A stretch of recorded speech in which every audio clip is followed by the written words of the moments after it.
to follow on from my previous video experiences, which I absolutely loved, to be honest. I watched it back and I thought, yeah, that's gonna hopefully it help people. It's about going through life and having all these different experiences rather than just stay down one avenue and hold yourself hostage to misery. It makes no sense to me. So don't be fooled by money. That's the temptation. I call that the fool's gold. Like I say in the other video, if you're happy already, it can enhance your happiness, but it's not going to remedy your misery. It's just not. It's just going to be a plaster over a situation. You're going to have to find more to life than that. You have something of substance. So that brings me on to this video, which is about staying humble. Keep yourself grounded. I think that's just so important. Too many people, they flaunt in front of other people. They try to elevate themselves above others. People go on power trips, effectively. This is quite crazy to me. They lose sight of reality. They create this new reality that is just like, they think they're like superheroes or something, or even supervillains. I find it quite crazy, to be honest, the way people behave. So the reality is that money and opportunity can enhance your life in ways maybe most of us haven't experienced before, and maybe most probably won't. But does that necessarily mean it's better? Is it better to be detached from society, from everybody else, and like living amongst the stars, if you like? I don't necessarily think that's a good idea. I think it's important to understand how everybody else is living, to be able to relate to other people. I think that's just important on a basic human level. I think it's important that we strive for bigger goals, have other ambitions, and strive to improve our lives. But I don't think it should be at the detriment of losing ourselves in the process. I think like I said, there has to be a level of grounding within that process. So, like, I talk about like the future with ambitions. Of course, I do see big things for myself because I am ambitious, and I know I'm good at what I do. Whether it's recognised is another thing, and that's not me trying to flaunt above. It's just a recognition of self, and I think we have to have um, that confidence in ourselves to begin with. If you're going to achieve anything, you have to have confidence. So yeah, I see big things for myself, but I can't help but like laugh to myself in the process because I know what I'm like. I'm unpredictable. I'm not like everybody else. My values are different. I'm just different to the average person. So, for instance, someone can get famous. They can get recognized by a lot of people. They can get their money can improve. It's like all of a sudden, like I said, they can go on power trips, lose sight of reality, and think they're just better than everyone else. You can go that way, but how does that benefit you or anybody else? But even if you just focus on your own life, how does that benefit you? How does feeling more powerful than someone else make you feel good about yourself? To me, that doesn't make sense. It's detached. It's detached from reality. Um, so, like I say, I'm not saying I would necessarily do this, but I would have the potential to do it, and I wouldn't be surprised if I would. In all honesty, because like I say, I think money only gets you so far in life, and it can detach us from reality. So in the other video, it's all about experiences. Do you want to forego effectively if you become so popular, like famous or whatever it is? Let's say that happened, or let's imagine someone famous. It's really hard for them to go back to a normal way of living because people treat them different, and maybe it's just impossible because things can never be the same again. But I don't think that's necessarily the case. I think it's how you present yourself and how you hold up against other people. Because if you just imagine someone now, I mean, I don't know if everybody's aware of their journey so much, but if you think of like Keanu Reeves, he's very down to earth, very humble. He's just a regular person. I think he's in New York and things. I've seen footage of him. He just literally mingles amongst the people. It's just like he's got all this money, he's got all this celebrity, but he's just normal.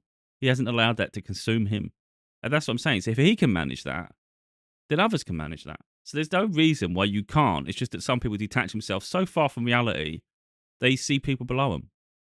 And it's like, wow, your ego's really gone rampant with that one. So I sit thinking to myself about my current situation.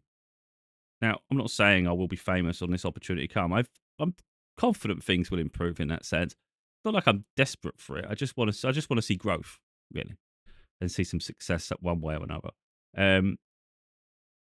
So thrust yourself 10 years in the future. Let's say, like, I'm just saying hypothetical here. I'm not saying this is happening because who's to say what will or what won't.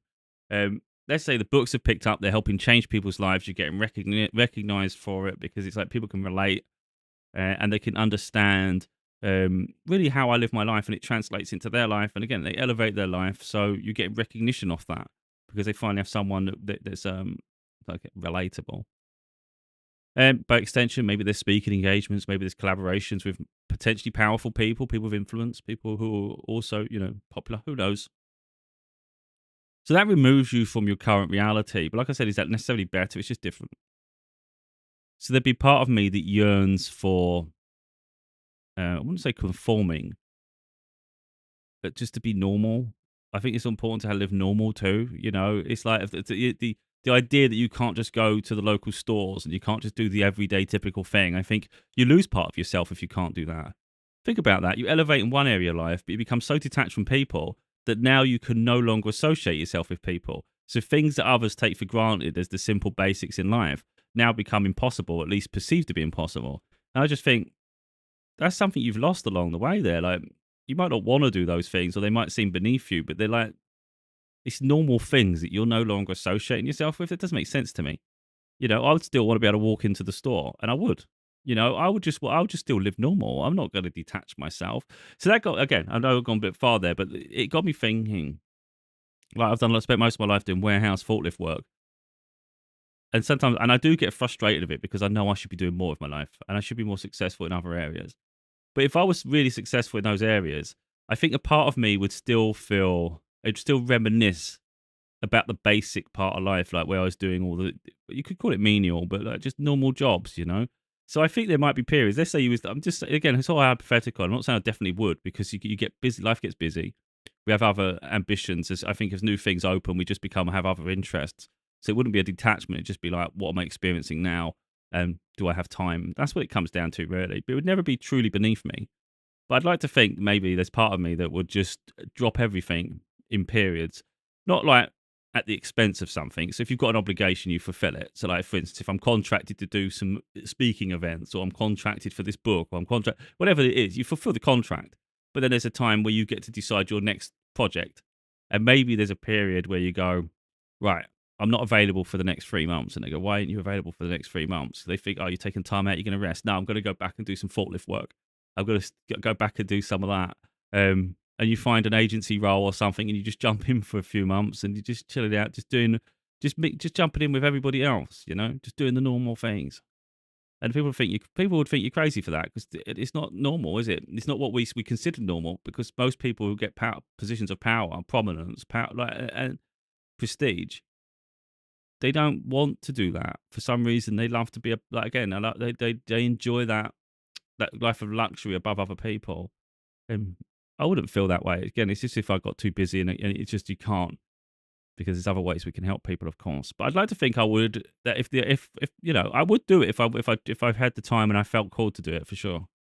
So that puts me to another thing. I've recently just inquired. Now, I'm not sure if I'm going to follow through with it. At the moment, it's just very in early stages of me being interested. Is HGV, so like truck driving, lorry driving. I've just looked into that because I thought, how much does that cost? And I think it was like up to £2,500, 2,500. But you can get it subsidised all the way to free based on your income, which would be useful. So I thought I'd look into it. It's a longer process, so many weeks. But again, I thought I might as well look into that. I've done my forklift, done all the warehousing side, all the way from the beginning stages. So I know the whole way through logistics pretty much, apart from operate the lorries. But I find that quite interesting that you could end up driving them. And I think it just fulfills the whole criteria of the whole process of warehousing and distribution and logistics. Done the whole process. And I think, again, this goes full circle. You get drivers who just refuse to do the grafted, the manual side. Not all drivers, of course, but some of them. They get stuck in their ways, and all they know is driving. And they think it's hard, but they haven't seen hard because they haven't done the manual side. Whereas I would, if I was driving and I was arriving at a distribution center or wherever it's being delivered to, I can relate to every single person working in that facility because I've pretty much done every role they're doing. Done the manual handling side, I've done the manual mechanical things like the pallet pump truck, done all the forklifts, goods in, goods out, so shipping and things. So yeah, depending on what department's dealing with, I know how they're operating. I know for the most part, their processes on a basic level. Of course, every place has their own system. But overall, I'd understand why we need to do this, why it needs to be done like that, and how I can make their life easier, because I know what it's like on the other end. But also, I mean, it wouldn't be practical because both, places have health and safety for a reason. But let's say health and safety wasn't a thing and there wasn't this process in place. I would have the capability and the ability to unload it all myself, prepare the shipment, load it, and then drive. That'd be cool, wouldn't it? Just have that ability. I'm not saying you would be able to because there's rules in place and company procedures, but to have the basic ability to be able to do the whole function of warehousing, I think is pretty cool. Uh, it's just is the driving a culmination of all that? And again, let's say an opportunity come in the future where your life is elevated and you say I'm going to take a few months off. They're like, why are you taking a few months off? I'm going to go do some driving for a bit. I'm going to start delivering delivering some loads to distribution centers and things. I think, what the hell are you talking about? You've just done a huge speaking gig in front of all these people, like massive. You're filling out. I'm not saying this is specifically what it is, but imagine that lifestyle is what I'm saying. You're filling out stadiums or centers, and you're doing engagements there. You've got book projects. People are waiting for the next book or something, or you're helping change people's lives. I don't know what it is, but let's say you're changing people's lives, and here you are taking a time out. People think, oh, you're going on holiday. You're going to go and travel the world a little bit. Now, I'm just getting on the road. I'm just going to do some of this. Or I'm going to go and work it. I'm going to go and get on the forklift and stuff for a few months just to get me back grounded, back to normality so I can get with everybody else. So I can, I don't want to ever feel detached from the world because I think that's really where the big issue comes with people get power anyway. They get detached from, I just think they get detached from reality. So they don't understand what everybody else is going through, the hardships. Maybe there's situations where the economy is crashing and people are struggling to pay their bills. But if you're so used to a life of luxury and privilege, it's hard to relate to the people who are literally going from paycheck to paycheck and they're literally having to balance bills and sometimes having to forego one or the other. A lot of the time, people are having to forego simple things like food, utilities like your electric and gas and things. So, are you going to heat your home or are you going to eat? That's literally where it gets to. And a lot of the time, there's these other, what we would consider more priority payments, priority bills, because literally some of the other bills can incur. You get like if you don't pay your rent or your mortgage, you're going to get evicted. If you don't pay your council property tax, the council, you're going to get in trouble with that. And you're going to have bailiffs and all sorts of shit. So all these other bills, sometimes, although you wouldn't think they're a priority because your well-being should matter more. So surely being hot, your house warm is a necessity. That should be a core thing, shouldn't it? As is the ability to feed ourselves. You would argue every time you get money, they should be the things we respond to the first. But a lot of people, through their hardships, are having to forego an awful lot of that because other people want to hemorrhage money from them. It's a crisis. It's absolutely ridiculous. But people who live a life of luxury, maybe they worry about their property tax because it's really high. I'm not saying it's fair. I think there's a lot of taxation in this world that isn't fair. Now, I understand we get taxed to support, the community and society because it should go towards deprived situations and infrastructure and all that. Of course, how else does it get funded? But a lot of it goes on wars and it gets mismanaged and wasted on other things and dodgy contracts and things. So effectively, if we didn't have all that corruption in the world, the taxation could be lower and people's lives are not so bad, and all of a sudden there's an ability to potentially thrive rather than survive. And I think that's really where politics and the world has gone completely upside itself. But if you are detached from reality, detached from everybody else, you're never going to understand really the difficulties they're going through. It's only when you can relate by being with them can you understand the process of it all. Yeah. So anyway, that's where I think that humility comes into. It's like, don't lose sight of reality just because you've got your head in the clouds, because effectively every bubble can burst. Every bubble can burst. We see it all the time. You see people have, like, maybe they get fame, they get a position of power, prominence. But a lot of the time that bubble bursts at some point in life. Either people just get bored of them, it moves on to a new thing, new areas begin, because that's what happens. We go through cycles of influence, even if it's just the entertainment industry. Someone might be prominent in the 80s, they've forgotten about, really they're fading in the 90s, and beyond that, no one gives a shit because it's different music. There'll be some people that harp on about the past and they love it. I like the 80s myself and the 90s and things. And I can sit there all day with listening to it, but there'll be people that find it boring. It's not relatable anymore. So your star fades. Also, there's the other side where corruption catches up with people. Maybe you've abused people your whole life and you've sort of used your power to circumvent the law or morality, and it comes back to haunt you and you get put back down to earth. So, right, I think just don't lose yourself in the process. You won't find yourself in those situations. Anyway, that's what I think. I think it's always worth thinking about how you would be if your life evolved and improved, and then just think how you would naturally behave, and then maybe rein it in a little bit if you feel yourself getting too far away from reality, because it's not, life isn't all about posturing above people. I don't understand how feeling that gives you power. I don't understand why that would make you feel good. I've never understood that. Dominating people, what's the value in it? As bullies do. Why do people need that to feel strong and confident? I think it takes a lot more strength to remain humble, even when everything around you tells you you could be anything but. Being in control of ourselves, I think, is a really powerful way to be.